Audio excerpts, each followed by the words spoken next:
Okay, well, hello everyone. Welcome back. Welcome to our channel Civic Adda. ఇవాళ మన session లో December 23rd daily current affairs discuss చేద్దాం. Before entering into our session as usual comments చదవడం మనకు అలవాటు కాబట్టి previous జరిగినటువంటి session కి వచ్చిన comments only one comment I have received Shri Vidya Reddy Sankepalli. She is the only one who has been consistent enough. Even నేను కూడా అప్పుడప్పుడు కన్సిస్టెంట్ గా ఉండకపోవచ్చు, ఈ అమ్మాయి ఉన్నంత కన్సిస్టెంట్ గా. I really like your consistency, ma. Keep it up. Smallest nuclear power plant in India is the Rawatbhatta nuclear power plant. Okay, where it is situated? Amulya has unveiled at Pradeep, Odisha.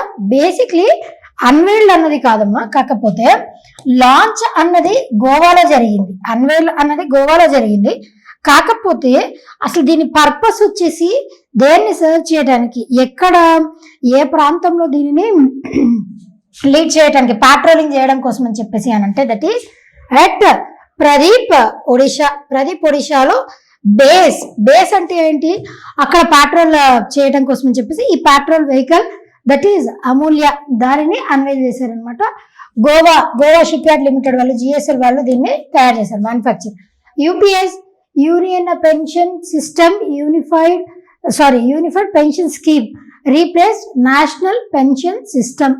Okay, ఎవరైనా సరే ఇప్పుడు UPS కావాలంటే UPS కి కూడా వాళ్ళు they can shift. కాకపోతే once మీరు NPS నుంచి యూపీఎస్ ఆప్ట్ చేసుకున్న తర్వాత మరలా మధ్యలో ఎన్పిఎస్ కి ఆప్ట్ చేసుకోవడానికి ఉండదు. That is the only option. అట్లా మీరు మారాలి అనంటే మారొచ్చు, ఆ బెనిఫిట్స్ చూసుకొని. లేదు అనంటే ఎన్పిఎస్ కూడా కంటిన్యూ చేయొచ్చు. యూపీఎస్ వచ్చింది కదా అని చెప్పేసి అందరూ యూపీఎస్ కి మారకపోతే అది మనకి చెల్లుబాటు అవ్వదేమో పెన్షన్ అని చెప్పేసి అనుకుంటారేమో. It's not like that, they can continue the same one. లేదు అనంటే యూపీఎస్ కి అయినా సరే షిఫ్ట్ అవ్వచ్చు.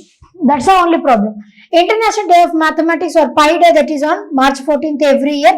United Nations General Assembly declared World Meditation Day, that is celebrated on December 21st. ఈ ఇయర్ వచ్చేసి ఎన్నో ఎడిషన్ అండి అంటే that is second edition of world meditation day. Bihu festival, బిహులో కూడా మళ్ళీ మూడు రకాలు ఉన్నాయి కదా, కట్టి బిహు, రోంగ్ల బిహు, అదేవిధంగా ఇంకొక బిహు ఏదో ఉంది, మాఘ బిహు, కట్టి బిహు, రోంగ్ల బిహు అని చెప్పేసి 3 బిహూస్ దీంట్లో సెలబ్రేట్ చేస్తారు. అంటే ఒక్కొక్క మంత్ లో ఒక్కొక్క దాన్ని, సీడ్స్ సో చేసేటప్పుడు ఒక దాన్ని, అదేవిధంగా పంట పండించేటప్పుడు ఒక దాన్ని, పంట చేతికి వచ్చిన తర్వాత హార్వెస్ట్ చేసేటప్పుడు ఒక ఫెస్టివల్. అట్లా టోటల్ గా కట్టి బిహు, మాఘ బిహు, రోంగ్ల బిహు అని చెప్పేసి 3 times ఇయర్ లో 3 times బిహు అన్నటువంటి పేరుతో డిఫరెంట్ నేమ్స్ సెలబ్రేట్ చేస్తారు. That is at Assam. ఇంకా Kaziranga national park, that is national park that is famous for one horn rhinoceros. Global లెవెల్లో ఉన్నటువంటి 80% ఆఫ్ వన్ హార్న్ రైనోసిరాస్ మన భారతదేశంలో ఉన్నటువంటి కాజీరంగా నేషనల్ పార్క్ లోనే ఉంది. This is also very important. Adamya class లో ఇది అమూల్య అన్నటువంటిది అదమ్య క్లాస్ లో దిస్ ఈస్ థర్డ్ వన్ అని చెప్పుకున్నాం కదా. అదమ్య క్లాస్ లో first one Adamya, the name itself. Second one వచ్చేసి Akshara, third one Amulya. Adamya, Akshara, Amulya. Observe చేశారా, సేమ్ ఏ లెటర్ తోనే స్టార్ట్ అయింది. What is the difference between first in India and the oldest in India? Nothing difference మా, both are same, first and the oldest. అంటే కొన్ని cases లో ఎలా అవుతుంది అని అంటే ఫస్ట్ అది అయి ఉండొచ్చు, కాకపోతే ఎప్పటి నుంచో ఉన్నా కూడా దానికి రికగ్నిషన్ లభించకపోవచ్చు. దాని రూయిన్స్ ప్లేస్ లో వేరే దాన్ని ఇంట్రడ్యూస్ చేయొచ్చు. అలాంటప్పుడు ఫస్ట్ ఆర్ ఓల్డెస్ట్ అని అంటాం. వేరేజ్ ఇక్కడ in the case of nuclear power plants first and the oldest nuclear power plant. First and the oldest nuclear power plant ఏదండి? That is Tarapur nuclear power plant from Maharashtra. Largest nuclear power plant వచ్చేసి ఏది? That is Kudankulam from Tamil Nadu. Smallest వచ్చేసి ఏది అని అంటే Rawatbhata nuclear power plant from Rajasthan. Okay, these are all yesterday's comments. Your doubt is very very genuine. Maybe నేను class చెప్పేటప్పుడు first in India, oldest in India separate గా చెప్పుంటాను. No, but both are same, first and oldest. కొన్ని cases లో మాత్రమే first వేరు oldest వేరు, అట్లా కొన్ని కేసెస్ లో మాత్రమే అవుతుంది. మోస్ట్ కేసెస్ లో, majority of the cases first and oldest will be the same. See the first one, India gains zero duty access on 100% goods exports to New Zealand after conclusion of FTA. What do you mean by FTA? Free trade agreement. ఈ free trade agreement అన్నటువంటిది ఏంటి అంటే, basically free trade agreement అంటే ఒక 2 దేశాల మధ్య కానీ లేదా ఎక్కువ దేశాలు 2 or more కంట్రీస్ లేదా 2 or more నేషన్స్ మధ్య, ఇప్పుడు మన దేశంలోకి వేరే దేశం వాళ్ళు ఇంపోర్ట్స్ చేయొచ్చు. మనం వేరే దేశానికి పంపిస్తున్నప్పుడు ఏమంటాం, దాన్ని ఎక్స్పోర్ట్స్ అని అంటాం. మన దేశంలోకి దిగుబడి, ఎగుబడి దిగుబడి, that both are not same. అట్లా మన భారతదేశం నుంచి వేరే దేశానికి ఎక్స్పోర్ట్ చేసినప్పుడు, లేదా వేరే దేశం నుంచి మన భారతదేశానికి ఇంపోర్ట్స్ చేసిన, ఎక్స్పోర్ట్స్ ఇంపోర్ట్స్ ఏది చేసినప్పటికీ కూడా మన భారతదేశం కస్టమ్స్ డ్యూటీ అని ఉంటుంది కదండి, కస్టమ్స్ డ్యూటీ. అది కాకుండా టారిఫ్స్ అని ఉంటాయి. కస్టమ్స్ డ్యూటీ దాంట్లో విధించేది ఏంటి అని అంటే దట్ ఈస్ టారిఫ్. అంటే మనం వేరే దేశానికి ఎక్స్పోర్ట్ చేసినప్పుడు అక్కడ వాళ్ళు విధించేటువంటి పన్నుని టారిఫ్ అని చెప్పేసి చెప్తాం. అయితే ఈ టారిఫ్ అన్నవి కొన్ని దేశాలు వాళ్ళు చేసుకున్నటువంటి ఒప్పంద ప్రకారం ఎటువంటి టారిఫ్స్ పే చేయకుండానే ఆ దేశంలోకి ఇంపోర్ట్స్ చేసినా, లేదు వేరే దేశంలోకి ఎక్స్పోర్ట్స్ చేసినా వాళ్ళు పే చేయాల్సిన పని ఉండదు. వేరే దేశం వాళ్ళు వాళ్ళ దేశానికి ఇంపోర్ట్స్ లాగా చేసినా కూడా వాళ్ళు కూడా పే చేయాల్సిన పని ఉండదు. అట్లా ఏ దేశాల మధ్య అయితే ఒక MOUని సైన్ చేసుకుంటారో ఫ్రీ ట్రేడ్ అగ్రిమెంట్ ద్వారా, అలాంటి దేశాలు వాళ్ళు పే చేయాల్సిన పని ఉండదు. అండ్ వేరే దేశం వాళ్ళు కూడా ఎటువంటి టారిఫ్స్ పే చేయాల్సిన అవసరం ఉండదు, both imports and exports. That is free trade agreement. దాని మెయిన్ పర్పస్ వచ్చేసి అదనమాట. Free trade agreement main purpose ఏంటి అని అంటే ట్రేడ్ యాక్టివిటీస్ చేయటానికి, అంటే ఇంపోర్ట్స్ ఎక్స్పోర్ట్స్ జరిపినప్పుడు ఎటువంటి పన్ను పే చేయాల్సిన అవసరం లేకుండా ట్రేడ్ జరపడం, దట్ ఈస్ FTA. ఇప్పుడు మన భారతదేశం ఇండియా యూకేతో అవుతుంది, యూరోపియన్ యూనియన్ శ్రీలంకతో మన భారతదేశం టైఅప్ ఫ్రీ ట్రేడ్ అగ్రిమెంట్ అనేది ఉంది. ఇది మాత్రమే కాదు, Asian association of south east Asian nations, Asian group, వాటి మధ్య కూడా ఫ్రీ ట్రేడ్ అగ్రిమెంట్ అనేది ఉన్నది. కాబట్టి ఇట్లా ఫ్రీ ట్రేడ్ అగ్రిమెంట్ ఏ 2 దేశాలు అవ్వాల్సిన అవసరం లేదు, 2 లేదా ఎక్కువ దేశాల మధ్య ఫ్రీ ట్రేడ్ అగ్రిమెంట్ జరిగింది అని అంటే ఇట్లా పన్ను పే చేయాల్సిన అవసరం ఉండదు. అట్లా రీసెంట్ గా New Zealand prime minister, New Zealand prime minister Christopher Luxon, ఆయన మన భారతదేశం ఆల్రెడీ ఎప్పటి నుంచో న్యూజిలాండ్ కి మన దేశానికి మధ్య ఫ్రీ ట్రేడ్ అగ్రిమెంట్ ఉంది. కాకపోతే this is the 3rd year ఈ ఫ్రీ ట్రేడ్ అగ్రిమెంట్ మనం సైన్ చేసుకొని ఇయర్ ఆన్ ఇయర్ దాన్ని రివైవ్ చేస్తూ ఉంటారు. సో దట్ ఏ సంవత్సరమైనా మనకి ఫ్రీ ట్రేడ్ అగ్రిమెంట్ అవసరం లేదు అని అనిపించింది అనుకోండి, అప్పుడు you can cut off that free trade agreement with that country. అది like that it happens. New Zealand capital city వచ్చేసి ఏంటండి, that is Wellington and the currency is New Zealand dollar. Prime minister వచ్చేసి క్రిస్టోఫర్ లక్సన్. ఇప్పుడు New Zealand ఏమని commit అయింది అని అంటే, by the year within 15 years రానున్నటువంటి 15 సంవత్సరాలలో $20 billion అంత విలువ చేసేటువంటి ఇన్వెస్ట్మెంట్స్ ని తీసుకొని రాగలుగుతాం. New Zealand has committed to facilitate investments of $20 billion into India over next 15 years. అంటే న్యూజిలాండ్ దేశం నుంచి ఆ $20 billion వర్త్ చేసేటువంటి ఇన్వెస్ట్మెంట్స్, ఫారెన్ డైరెక్ట్ ఇన్వెస్ట్మెంట్స్ ఉంటాయి కదా, అంత వర్త్ చేసేటువంటి వాటిని ఫెసిలిటేట్ చేస్తాము. అంటే అది ఇండస్ట్రీ రూపంలో పెట్టినా, లేదు అని అంటే ట్రేడ్ రూపంలో కానీ ఇంకా వేరే సెక్టార్స్ లో ఇన్వెస్ట్ చేసినా, అట్లా ఎనీథింగ్ 15 years లో $20 billion వర్త్ చేసేటువంటి ఇన్వెస్ట్మెంట్స్ ని తీసుకొని వస్తామని చెప్పేసి చెప్పింది న్యూజిలాండ్.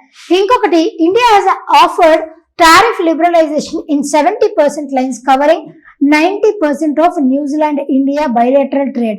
90% trade cover అయ్యేలాగా 70% లైన్స్, అంటే అన్ని రంగాలలో మన భారతదేశం న్యూజిలాండ్ దేశానికి ఫెసిలిటేట్ చేసింది.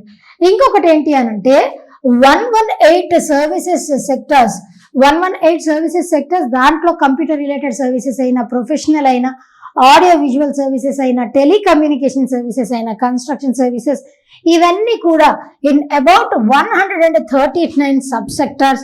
వీటిల్లో ఇన్ని సర్వీస్ సెక్టార్స్ లో ఈ రంగాల్లో మన భారతదేశానికి న్యూజిలాండ్ కి మధ్య ఫ్రీ ట్రేడ్ అగ్రిమెంట్ ని సైన్ చేసుకున్నారు. ఇంకా రీసెంట్ గానే న్యూజిలాండ్ అన్నటువంటిది అండర్ 16 వయసు ఉన్నటువంటి పిల్లలకి సోషల్ మీడియా అకౌంట్స్ క్రియేట్ చేసుకోవటానికి అలో చెయ్యము అని చెప్పి సోషల్ మీడియా బ్యాన్ ని కూడా విధించింది అండర్ 16 వాళ్ళకి. ఇలాగే సేమ్ న్యూజిలాండ్ లాగానే ఇంకొక దేశం, what is that another country that has introduced social media ban for 16-year children, అంటే 16 year కంటే తక్కువ ఉన్నటువంటి పిల్లలు వాళ్ళందరికీ కూడా సోషల్ మీడియా బ్యాన్ ని విధించినటువంటి ఇంకొక దేశం ఇది. విధించడం మాత్రమే కాదు, ఆ దేశం దానిని ఇంప్లిమెంట్ కూడా చేస్తూ ఉంటుంది. రీసెంట్ గానే దాని గురించి డిస్కస్ చేశాను. ఆ దేశం వచ్చేసి ఏంటి మీకు తెలుసు, ఆల్రెడీ నేను ప్రీవియస్ గా కరెంట్ అఫైర్స్ లో కూడా డిస్కస్ చేశాను. తెలిసినట్లయితే నాకు కామెంట్ చేయండి. Right, next one, national farmers day. National farmers day ఎప్పుడు సెలబ్రేట్ చేస్తామంటే that is celebrated every year on December 23rd national లెవెల్లో. మరి గ్లోబల్ లెవెల్లో ఫార్మర్స్ డేని, ఇంటర్నేషనల్ ఫార్మర్స్ డేని ఎప్పుడు సెలబ్రేట్ చేస్తాం? అసలు ఇంటర్నేషనల్ ఫార్మర్స్ డే అన్నది ఉన్నదా? ఉంటే ఎప్పుడు సెలబ్రేట్ చేస్తామో తెలిస్తే నాకు కమెంట్ చేయండి. నేషనల్ లెవెల్లో అయితే నిన్న మనం చెప్పుకున్నాం national mathematics day, Srinivasa Ramanujan గారి పుట్టినరోజు సందర్భంగా నేషనల్ మ్యాథమెటిక్స్ డేని సెలబ్రేట్ చేస్తాం, ఆయన మ్యాథమెటిక్స్ రంగానికి అందించినటువంటి సర్వీసెస్ కి గాను. అదేవిధంగా ఇక్కడ చౌదరి చరణ్ సింగ్ ఈయన బేసిక్లీ ఈయన కేవలం 1 year మాత్రమే మన భారతదేశానికి ప్రైమ్ మినిస్టర్ గా పనిచేశారు. ఎప్పటి నుంచి ఎప్పటి వరకు అనంటే 1979 నుంచి 1980 వరకు, కేవలం 1 సంవత్సరం మాత్రమే ఈయన ప్రైమ్ మినిస్టర్ గా పనిచేశారు.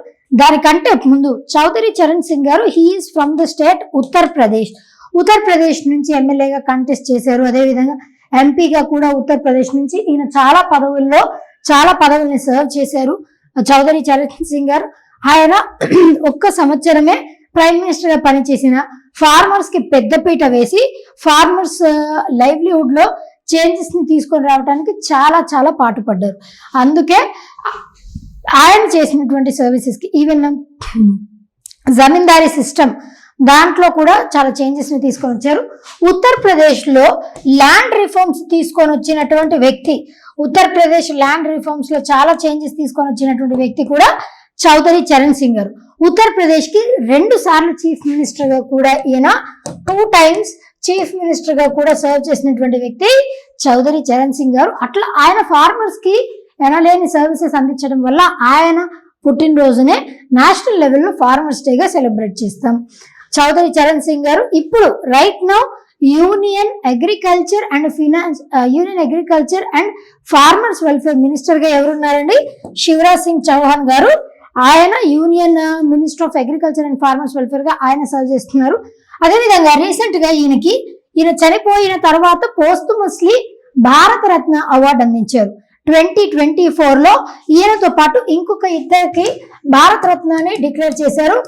వాళ్ళలో ఒకళ్ళు MS స్వామినాథన్ గారు, who is another personality.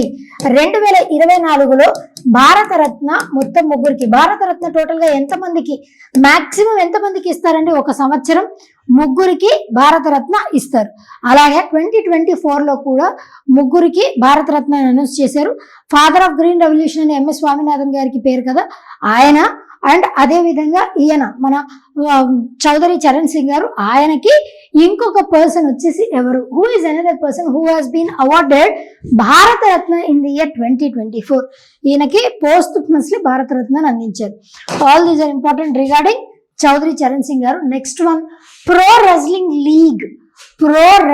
League. ఇది ఏ ఛాంపియన్షిప్స్ అండి? Wrestling championships, pro wrestling championships.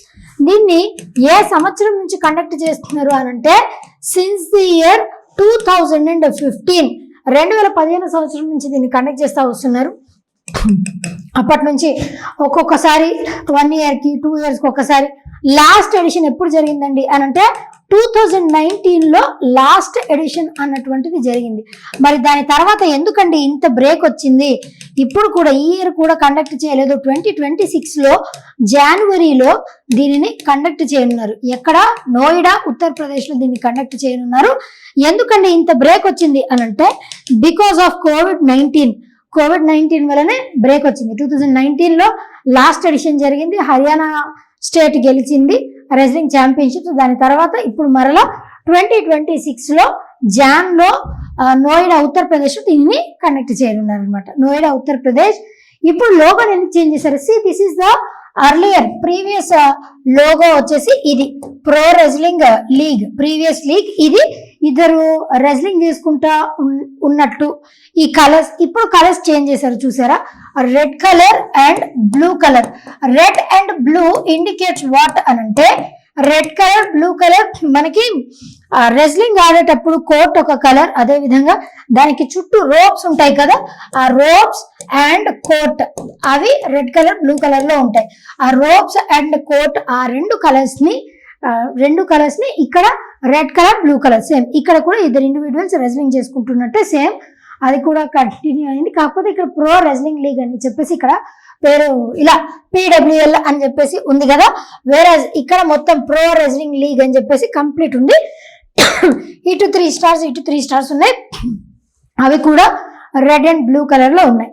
So that ఇది ఒలింపిక్ లెవెల్లో అంటే ఒలింపిక్ లెవెల్ ఈవెంట్ లాగా దీన్ని కండక్ట్ చేయాలని చెప్పేసి రీసెంట్ గా దీని లోగోని అన్వైల్ చేశారు. రెజ్లింగ్ ఫెడరేషన్ ఆఫ్ ఇండియా వాళ్ళు వీటిని కండక్ట్ చేస్తూ ఉంటారు ఈ ఛాంపియన్షిప్స్ ని. Wrestling federation of India head quarters వచ్చేసి ఎక్కడ ఉన్నాయి తెలిస్తే నాకు కమెంట్ చేయండి. దీంతో పాటుగా మాస్కట్ వచ్చేసి ఏంటి, what is the name of the mascot for next is pro wrestling league అని అంటే ఇట్ ఈస్ ఫౌలాద్ సింగ్. మనం చూడగానే ఫలూదా సింగ్ అనుకుంటాం కదా, ఫౌలాద్ సింగ్. ఈ ఫౌలాద్ సింగ్ అందరినీ చియరప్ ఎంకరేజ్ చేస్తున్నట్టు ఈ మాస్కట్ ని తీసుకున్నారు. మాస్కట్ ఇప్పుడు మనకి ఏషియన్ ఛాంపియన్షిప్స్ జరిగినా, అదేవిధంగా నేషనల్ లెవెల్లో ఏమన్నా స్పోర్ట్స్ జరిగినా, ఇంటర్నేషనల్ లెవెల్లో ఒలింపిక్స్ లాంటి యాక్టివిటీ ఏదన్నా జరిగినా కూడా అప్పుడు మాస్కట్ ని డిక్లేర్ చేస్తూ ఉంటారు. ఆ పర్టికులర్ ప్రాంతం ఏదైతే ఉందో అక్కడ హెరిటేజ్ దానిని బేస్ చేసుకొని మాస్కట్ ని డిజైన్ చేసి డిక్లేర్ చేస్తూ ఉంటారు. ఈ నెక్స్ట్ జరగబోయేటువంటి దానికి మాస్కట్ వచ్చేసి ఫౌలాద్ సింగ్. మన భారతదేశం నుంచి ప్రామినెంట్ రెజ్లర్స్ ఎవరెవరు ఉన్నారు అంటే కేడి జాదవ్ గారు. ఈయన 1952 సంవత్సరంలో జరిగినటువంటి ఒలింపిక్స్ లో మన భారతదేశానికి బ్రాంజ్ మెడల్ ని గెలుచుకున్నారు.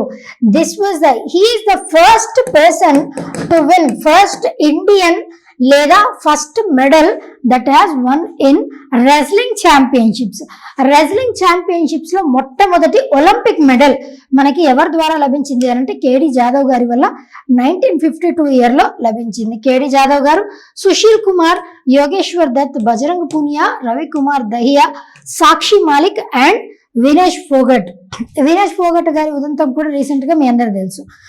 కాబట్టి వీళ్ళందరూ prominent wrestlers from India, both male and female personalities. మీకు ఎగ్జామినేషన్ లో దీని గురించి స్టాటిక్ క్వశ్చన్ లాగా కూడా అడగొచ్చు. ఒక పర్టికులర్ పర్సన్ పేరు ఇచ్చేసి వీళ్ళు this person associated with which sport అలా స్టాటిక్ పార్ట్ అలా అడుగుతారనమాట. నెక్స్ట్ వికసిత్ భారత్ రాష్ట్రం పుట్టడం, Viksit Bharat guarantee for Rozgar, Viksit Bharat guarantee for Rozgar Ajeevika mission Gramin, ఇది VBG రామ్జీ. దీనిని రీసెంట్ గా ఈ యాక్ట్ లాగా పాస్ అయింది. ఇది ఇనిషియల్లీ బిల్ ప్రవేశపెట్టారు. వింటర్ సెషన్స్ అయ్యాయి కదా, పార్లమెంట్ సెషన్స్. దాంట్లో భాగంగానే మనకి వాట్ ఈస్ ద యాక్ట్, ఈ యాక్ట్ దేన్ని రీప్లేస్ చేస్తా ఉందండి అని అంటే that is MG NREGA, Mahatma Gandhi national rural employment guarantee act. దీన్ని 2005 సంవత్సరంలో ప్రవేశపెట్టారు. అండర్ విచ్ మినిస్ట్రీ అని అంటే మినిస్ట్రీ ఆఫ్ రూరల్ డెవలప్మెంట్ వాళ్ళు దీనిని ప్రవేశపెట్టారు. దీని ద్వారా ఒక సంవత్సరంలో ఎన్ని పని దినాల్ని కల్పించాలి అని అంటే 100 working days with in a year. ఒక సంవత్సరంలో 100 వర్కింగ్ డేస్ ని కల్పించాలి. ఈ స్కీమ్ ద్వారా Mahatma Gandhi national rural employment guarantee act. ఈ ఇయర్ కి ఎన్ని సంవత్సరాలు అయ్యాయండి? 20 ఇయర్స్ కంప్లీట్ అయింది కదా. 2 decades అయిన తర్వాత దీంట్లో చిన్న చిన్న చేంజెస్ ని తీసుకొని వచ్చి పేరుని మార్చి మరలా దీన్ని ఇంట్రడ్యూస్ చేశారు. మీకు ఎగ్జామినేషన్ లో ఈ స్కీమ్ పేరు ఇచ్చేసి it replaces which among the following scheme అలా అడగొచ్చు. Then it is MG NREGA 2005 లో వచ్చినటువంటి ఎంజీ నరేగా స్కీమ్ ని రీప్లేస్ చేస్తూ దీన్ని ఇంట్రడ్యూస్ చేశారు. ఇది వరకు 100 పని దినాలు ఉండేవి కదా, ఇప్పుడు ఆ 100 వర్కింగ్ డేస్ ని 125 వర్కింగ్ డేస్ గా ఇంక్రీజ్ చేశారు.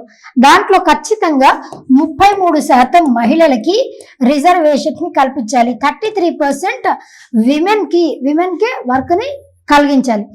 అండ్ ఇవన్నీ కూడా వచ్చేసి ఏంటి అని అంటే unskilled labour, skilled work, unskilled works అని ఉంటాయి కదా. అంటే ఒక కళ వచ్చి ఒక స్కిల్ మన దగ్గర ఉండి గవర్నమెంట్ మనకి చేయూతని కల్పించడం వేరు, అసలు మనకి ఎటువంటి స్కిల్ లేకపోయినా కూడా ప్రతి ఒక్కళ్ళు చేయగలిగేటువంటి పని, దాంట్లో పనిని కల్పించడం, జీవనోపాధిని కల్పించడం వేరు. ఇక్కడ కూడా same unskilled labourers, unskilled workers work విషయంలో వీళ్ళకి 100 పని దినాలు, ఇది వరకు 100 ఉండేది, ఇప్పుడు 125 డేస్. మరి ఆ 125 డేస్ అటెస్ట్రెచ్ ఉంటాయండి అని అంటే నో, అటెస్ట్రెచ్ మాత్రం ఉండవండి. 365 డేస్ లో ఈ నెల ఒక వారం ఉందనుకోండి, నెక్స్ట్ మంత్ అసలు ఉండకపోవచ్చు, ఆ నెక్స్ట్ మంత్ ఇంకొక వారం 10 రోజులు ఉండొచ్చు. అట్లా మొత్తం ఓవరాల్ ఆల్ అక్రాస్ మొత్తం ఇయర్ మొత్తంలో 125 వర్కింగ్ డేస్ కల్పించాలి. అది కూడా especially rural areas and semi urban areas లో ఉన్న వాళ్ళకి అన్స్కిల్డ్ వర్క్ ని కల్పించాలి. దీంట్లో ఏ పాయింట్ అయినా రావచ్చు, మీకు స్టేట్మెంట్స్ లాగా అయినా సరే క్వశ్చన్ అడిగే అవకాశం ఉంది ఎగ్జామ్ లో.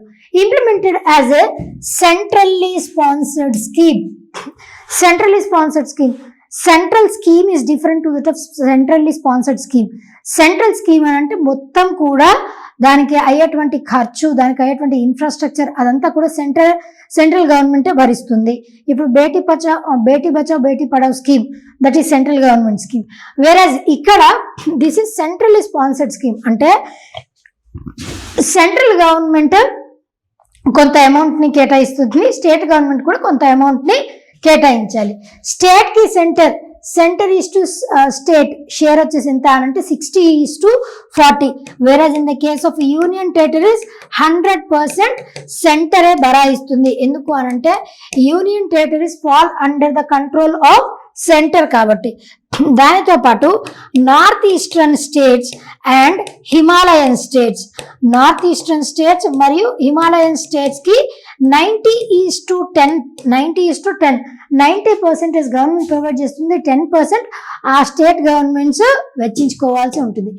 Himalayan states 90:10 for north eastern and Himalayan states, 100% central funding for union territories. States continue to bear unemployment allowance and delay compensation.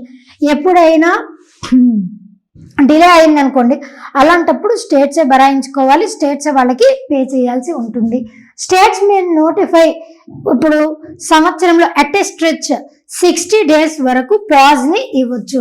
Pause of up to how many days in a year అని అంటే 60 days in a year. ఎందుకు ఆ time? ఇప్పుడు రైతులు ఉంటారు, రైతులు కూడా ఈ ఎంజీ నరేగాని అన్వైల్ చేసుకుంటారు కదా, వాళ్ళు కూడా దీంట్లో పార్టిసిపేట్ చేస్తారు కాబట్టి వాళ్ళు పంటని పండించుకునేటప్పుడు, విత్తనాలు నాటేటప్పుడు, పంటలు పండించుకునేటప్పుడు, సోయింగ్ ఆ సీజన్ అప్పుడు ఏం జరుగుతుంది అంటే 60 డేస్ వాళ్ళు అటెస్ట్ వచ్చి రాలేకపోతారు. అలాంటప్పుడు 60 డేస్ వాళ్ళకి ఫెసిలిటేట్ చేయడానికి, వాళ్ళకి ఈజ్ కల్పించడానికి అటెస్ట్ వచ్చి 60 డేస్ పాజ్ చేయొచ్చు స్కీమ్ ని, తర్వాత మళ్ళీ దాన్ని కంటిన్యూ చేయొచ్చు. అట్లా 60 డేస్ పాజ్ చేయడానికి అవకాశాన్ని కల్పించింది. Does not reduce the 125 day entitlement ensuring labour availability for agriculture. ఖచ్చితంగా 125 పని దినాల్ని కల్పించాలి. So this is all about okay. దీంతో పాటుగా ఇంకా 4 థీమాటిక్ ఏరియాస్ ని తీసుకున్నారండి. ఇది వరకు అయితే ఇట్లా 4 అని పర్టైన్ అయ్యేమి లేదు, చాలా వర్క్స్ ఉన్నాయి, చాలా డిఫరెంట్ కైండ్స్ ఆఫ్ వర్క్స్ ఉండేవి. కానీ ఇప్పుడు అలా ఉండకుండా కేవలం 4 టైప్స్ ఆఫ్ వర్క్స్ మాత్రమే ఉండాలి.